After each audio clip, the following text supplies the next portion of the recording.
Okay, so we're back to our making groups of 10. So far we have a circle, we have 10 pieces of sidewalk chalk. Next one has 10 sunflower seeds that the squirrels didn't quite get. And then we have 10, is that 10 pieces? Let's count it up, 10 pieces of gravel over here. 2, 3, 4, 5, 6, 7, 8, 9. Oh, you got 9? How many more do you need to make 10?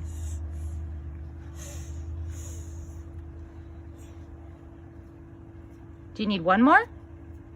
Yes, 1. 9 and one more makes 10. So practicing over and over. You can do this inside, you can do this outside. Do it when you clean up toys, do it with Legos, do it with anything.